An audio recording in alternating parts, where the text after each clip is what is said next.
The story begins among the crumbling remains of a Mexican church where two scavengers hunt for anything valuable in the rubble. One accidentally falls through a gap in the floor and stumbles upon the legendary Spear of Destiny, an ancient relic of immense supernatural power. Clutching the artifact, he makes his way to the nearby highway where an oncoming vehicle strikes him at full speed. Yet instead of being killed, the young man remains unharmed while the car is obliterated on impact. A sinister marking materializes on his wrist, sending him fleeing in panic. The narrative shifts to a Los Angeles apartment building where a mother prepares tea for her daughter. Upon entering the child's bedroom, she's horrified to find her daughter possessed and unnaturally positioned on the wall.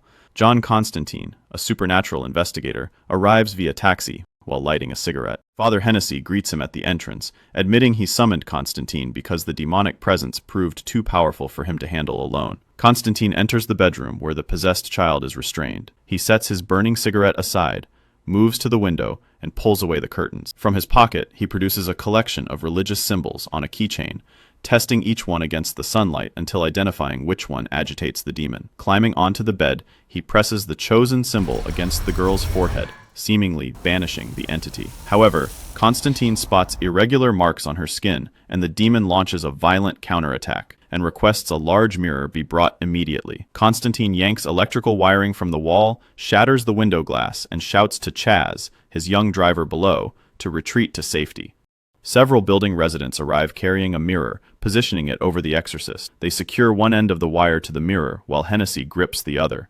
Constantine cautions everyone to avert their eyes from the upcoming ritual, but one observer disobeys and witnesses something so terrifying his hair turns white instantly. While Constantine maintains his grip on the mirror, the demon breaks free and attempts to strangle him. He compels the entity to manifest visually, trapping it within the mirror's reflection. Constantine taunts the demon with an obscene gesture and orders Hennessy to pull the wire before it escapes. When the mirror becomes lodged, Constantine seizes the wire and yanks it with tremendous force. The mirror crashes through the window, shattering on top of the taxi below. The girl returns to her normal state, and Constantine retrieves his extinguished cigarette while removing a sketch of the Spear of Destiny from the wall. As Constantine and Hennessy exit down the stairwell, Balthazar, a demon-human hybrid, observes them from the shadows while manipulating a coin with his fingers. In the building's lobby, Hennessy confides that he's been drinking to suppress the supernatural voices he hears, revealing he possesses similar abilities to Constantine. Constantine instructs him to investigate the recent surge in demonic activity and removes a protective amulet from the priest's neck before departing in another taxi. He exits near a bowling establishment and climbs to his apartment located above it. Simultaneously, Detective Angela Dodson kneels in confession at a local church, expressing confusion about her uncanny ability to locate criminals during investigations. The priest suggests that God has ordained a special purpose for her life. She returns home, bathes, and retires for the night. At this moment, Isabel, Angela's twin sister, awakens in the psychiatric ward, responding to someone calling her name. She desperately ascends to the hospital's rooftop, where the demonic symbol manifests on her wrist. She removes her identification bracelet and leaps from the building. Isabel's body crashes through the glass ceiling and lands floating in a swimming pool below. At the exact instant Angela awakens the following morning, Constantine enters his bathroom, vomiting blood. At the same hospital where Isabel jumped, John receives a diagnosis of lung cancer, attributed to his excessive smoking habit. Meanwhile, Angela arrives at the scene where her sister's body was discovered. Angela insists that Isabel didn't jump from the roof, but Detective Wise maintains the opposite conclusion. Angela leaves the location upset and requests that Constantine hold the elevator door for her, but he refuses her request. Traveling toward Los Angeles, the spear bearer grows progressively stronger. He passes through a cattle pasture, and the livestock around him dies as he walks among them. Returning to John's residence, he receives a visit from Beeman, an artifact collector who provides him with a box containing an Amityville beetle that disturbs any demon within hearing range.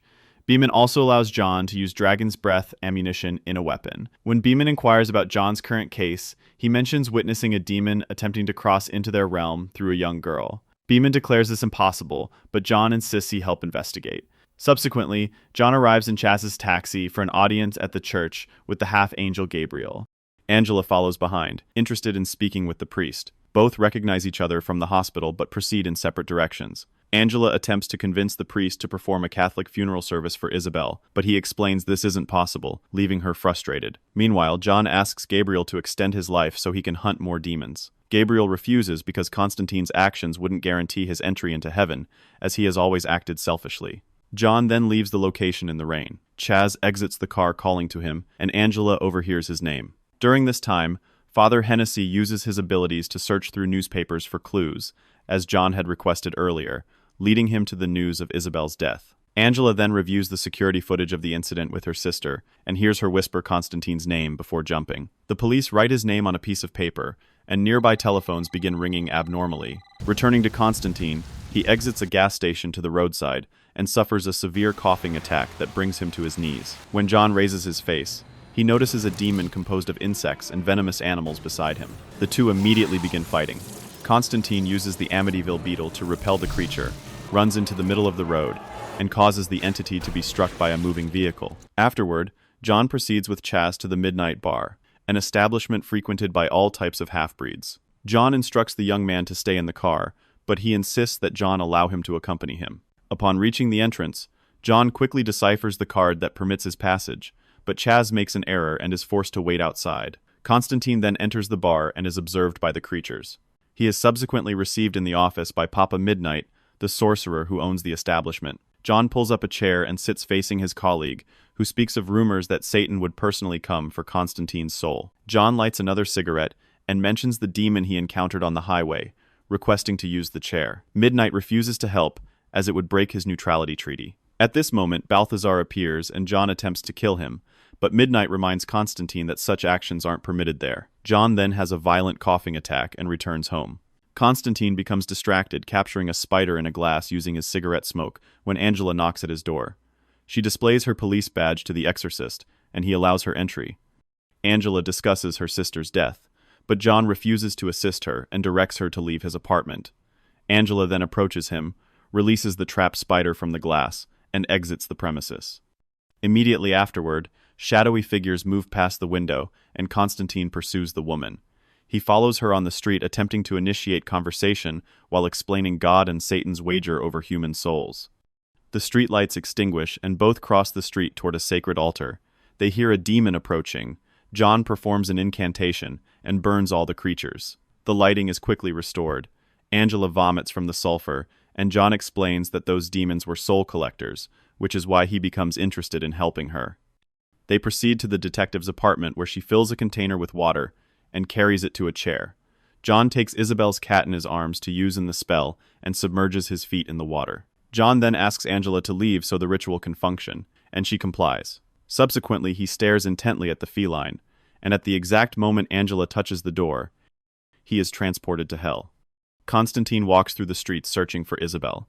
The demons sense his presence and follow him. John sees Isabel from a distance, and she notices his presence. She then removes the bracelet from her wrist and jumps. John leaps onto a car and breaks the spell before the demons can grab him. He returns to the apartment smoking, and Angela enters. John reveals to her that Isabel actually did jump, hands her the bracelet with her name, and the detective cries. Meanwhile, Father Hennessy arrives at the morgue, where he finds Isabel's body. Upon placing his hand on the symbol on the woman's arm, Hennessy discovers the demonic plan behind the spear and runs desperately to the market. There, he attempts to consume alcohol, but cannot. Balthazar then appears and uses his powers to attack the priest. Hennessy falls to the ground, drowning in the drink, but before dying, he grabs a piece of metal and pierces his own hand. Meanwhile, John and Angela go to a diner where he first speaks about his childhood seeing things no one else could see, then tells of his near-death experience that took him to hell for 2 minutes, and how since then he began believing everything he saw. John continues explaining about the balance that consists of angels or demons being unable to enter Earth directly, but they could access these planes through half-breeds who influence people to commit good or evil acts. Angela is notified about Hennessy's death. She and Constantine go to the location where John removes the protective amulet from his friend's coat and stores it in his pocket. He then finds a wound on his hand, takes a cloth, and removes the mark of the same symbol seen on Isabel's wrist. John calls Beeman, who is informed of the unusual symbol on the deceased's body, and begins investigating which location it might be from. The next morning, John returns with Angela to the hospital, while the detective explains that her sister also had the same gift he possessed, and was therefore admitted to the psychiatric ward. They then go to Isabel's room, where John pressures Angela to remember something that only she as a twin sister could find. Angela approaches the window, breathes on it, and finds a message from Isabel, referring to a biblical citation. As they leave the location, John asks Beeman to retrieve the Hell Bible and read chapter 17 of Corinthians. John realizes he is dealing with Mammon, the son of the devil, who plans to invade Earth to make it his own kingdom. Subsequently, Beeman discovers that the symbol belongs to him, and that to pass into our plane, Mammon would need to possess a powerful psychic, in addition to having divine permission. At this moment, objects in Beeman's office begin moving on their own. He hangs up the call and a fly emerges from his eye.